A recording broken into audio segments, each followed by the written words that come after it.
So I've got Joe Norris from Get Your Tips Out, and today's video is talking about the Cheltenham Festival, bankers or bust. So Joe, let's talk about day one. What are you thinking? Obviously a couple of favourites in there. Are you fancying State Man? Are you fancying Lossiemouth? What's your thought process behind them? Yeah, so regarding the Supreme, I just want to touch on that first. We've obviously got Ballyburn still trading as favourite. I think this morning all the betting's been indicating that it's going to go for the longer race on the Wednesday, which is obviously what I backed it for. So I want it to go there. So we're going to leave the Supreme alone for the minute. And like you say, you got the two hot pots, State Man for the Champion Hurdle, now Constitution Hill's out, and you got Lossiemouth in the Mayor's Hurdle. Now, I think I've got to keep this simple. You've got to back both of them. I think the double pays around 5-4. It's probably evens in most places. I think I can't take on either of them. I know Lossiemouth's going up in trip a bit, but the way she won the last day, I can't see that being a negative. And I think Lossiemouth will beat Ashrow Diamond. I think the betting's got that spot on in that race. And State Man on all known form. I can't see how we can oppose him, really. I think you're getting odds against for them two in a double is a great bet, personally. I think 5-4 is a good bet. I think actually it might even be a little bit shorter than that on the day. So, yeah, I think day one is the 5-4 double. Get on the hot pots. I think that's well, we know that as well, the start of the festival is so important. You do not want to get off to a losing day because it just puts you on the back foot for the 4 days. So I know it sounds like too short a price to get stuck into, but I just can't see either of them beat. Yeah. So let's move on to day two on the Wednesday. Yeah.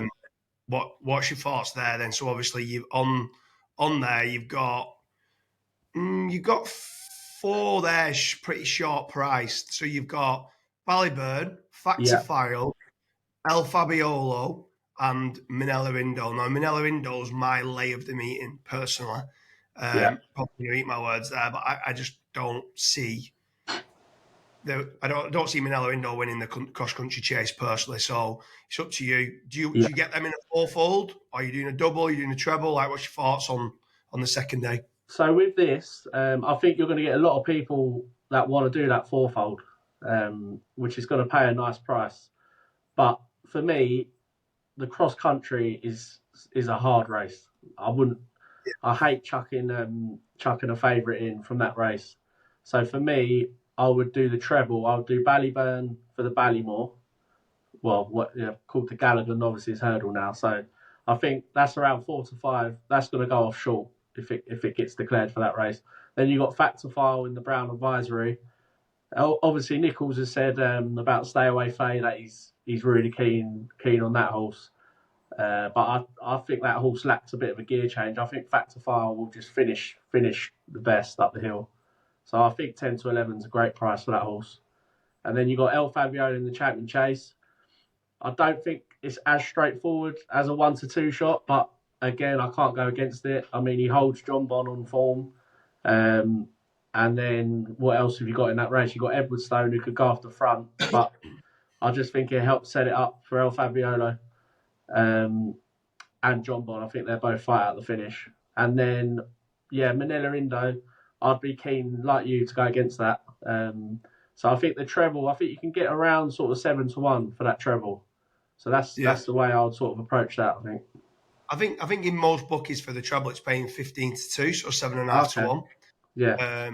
I think that's a pretty good price. I know they're all pretty short prices, but 7.5-1 for a treble is pretty good. And then I mean, you could play the treble, and then you can have an each way bet in each of the race, and then you're covering a few bases doing it that way.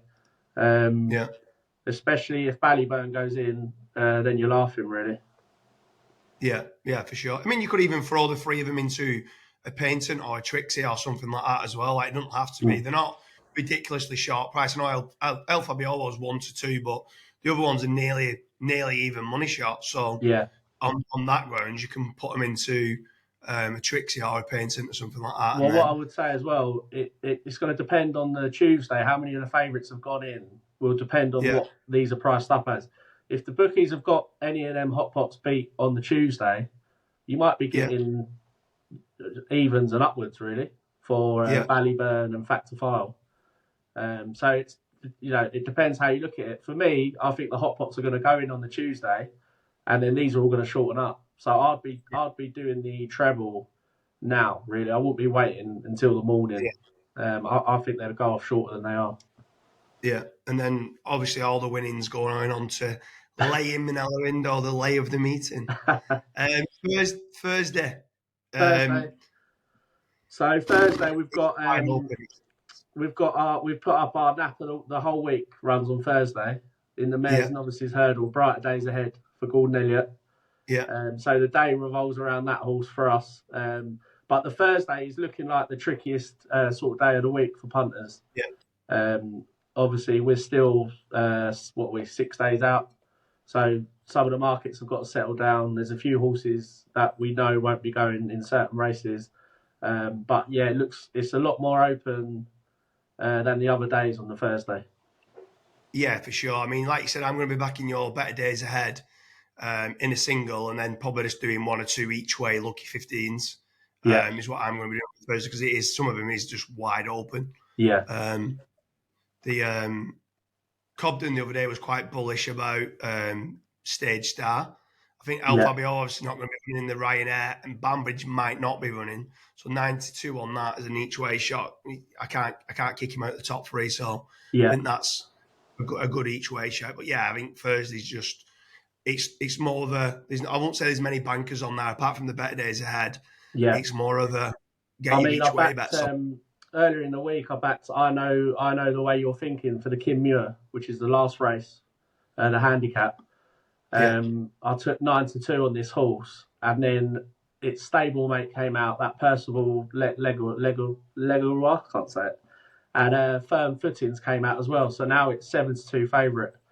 I really liked his profile. It's been running behind sort of like Gaelic Warrior, sort of graded horses, and now it's going up in trip.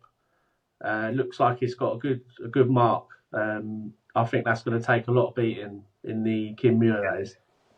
You love your horses up in trip, don't you? Oh, I love it. All aboard. On the Friday, so we've got Sergino in the Triumph. Looks an absolute beast of a horse. Galloping in the Cheltenham Gold Cup. And then Dino Blue in the Mares Chase. Can you get any of them beat? So the Triumph... over the years, the Triumph is sort of a race. I always approach it and think, you don't want to back a short price favourite because you think they're such young horses, anything can sort of improve. But then when I actually looked at the stats and that, favourites have had quite a good record in recent years in this. I mean, obviously 8-11 is mega short. I think you will get bigger on the day, no matter what happens through the week. I think you'll probably get even money, Sergino, on the day, because it's the sort of horse they're going to try and get beat. But I'm like you. Yeah. I do like this horse a lot. I've got quite a good stance on this race because I backed Marlborough at 14-1 before the Dublin Racing Festival. It got beat in the Dublin Racing Festival, but it stuck to the task really well. And it just looked like a horse that's going to improve. So it's been cut right into 6-1 now. I mean, it's a stablemate to Sergino. He could easily have the 1-2. Well, he could have the 1-2-3 in this, really, Mullins. I am still keen on Sergino. I think he does. I think he will win the race, but I do admit that 8-11 does look a little bit short. Yeah. What about Galloping?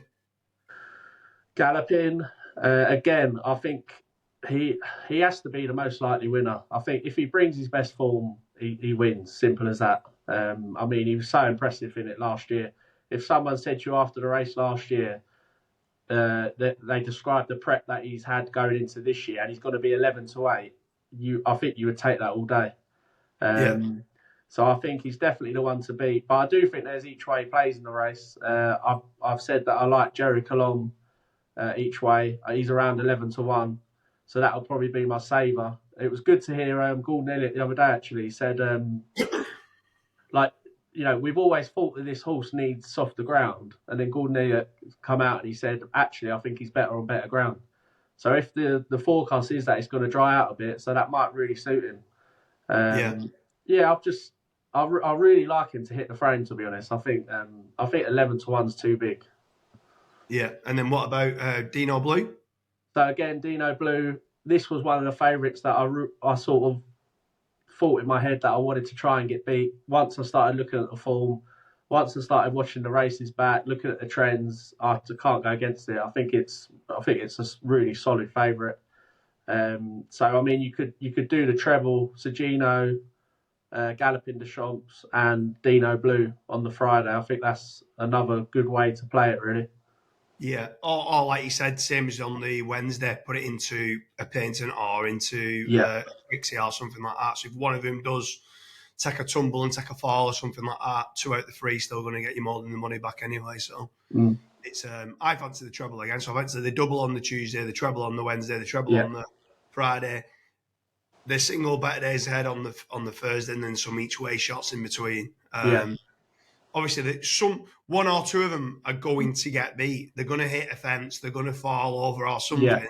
Not all of them are going to win, but it's just too difficult to try to find the ones that might get beat on the face of it. If you're looking at the bare face form, yeah, they're favourites for a reason. Do you know what I mean? Like there's a lot of shrewd punters out there, and if it wasn't favourite and it was a decent price, it'd be getting back into favourite. Do you know what I mean? mm, So they're odds on for a reason, and obviously a lot of people want to get them beat, but yeah. sometimes if you're the best horse in the race, But you that's can't it. keep trying to use.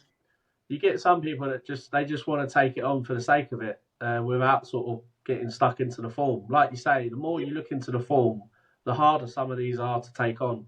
Like you say though, you always get one or two beat. I mean, it's Cheltenham after all. There's always going to be a bit of drama, but I think that's why the way we're playing it, we're sort of splitting the days up. We're doing the Yeah, double, the treble. So if one blows out, yeah, you'll lose on that day, but then you've got a chance to get it back another day.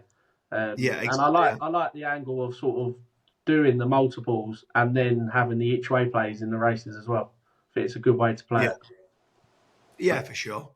So, any viewers watching this, let us know what your thoughts are on who the bankers are at the Cheltenham Festival. Who's going to bust at the Cheltenham Festival? Is there any odds-on shots that you think are going to get beat?